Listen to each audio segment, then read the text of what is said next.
High school athletes in Oregon are counting down the hours to a return to competition on Monday. Yeah, season 2 includes football, volleyball, soccer, and cross country. Fox 12's Nick Krupke has our latest class of 2021 spotlight with a Franklin High senior who'll soon run with the Buffs.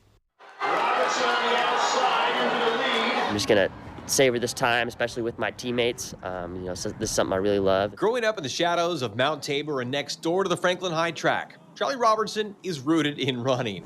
It's something that I've been able to keep doing even with COVID, and so it's kind of been keeping me sane. Charlie lives it and breathes it, even if the mask is cumbersome. As a sport that requires like heavy amount of oxygen, it'll be a little difficult, but everybody has to deal with the same thing. You play the cards dealt, even the traditional fall sport of cross country in the dead of Oregon winter. That's also part of the fun of the sport is, just splashing around in the mud.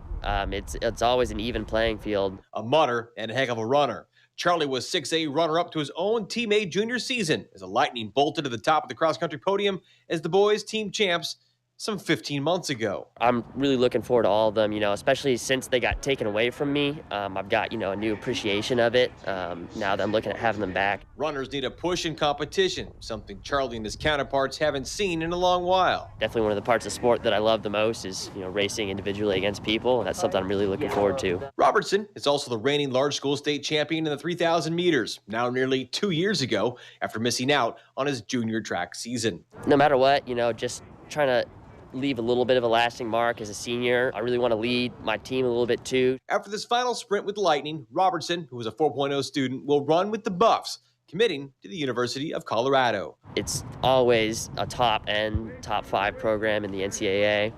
And it's a beautiful place to train. Boulder and the surrounding area, you can get up high, you can run on all sorts of great trails, and so that's really exciting for me. Charlie and Franklin have their first meet next week. Against who, where, when, and how is still in the works, while spectators are asked to stay away, with a district and state meet hopefully in the works down the path. The biggest thing I'm hoping for is track and field state championships, especially at the new Hayward Field. That'd be a great way to cap off the senior years. That's a huge deal, and I remember from my sophomore year at the track and field state championships, packed stand just screaming at you as you're coming down the last corner it's really thrilling, and it takes it to a whole different level. Yay! Awesome! So it's finally back to competition and back on the track, and hopefully back to running in front of friends and family before season's in for cross country and track and field. With our senior spotlight here from Franklin High School, Nick Krupke, Fox 12 Oregon.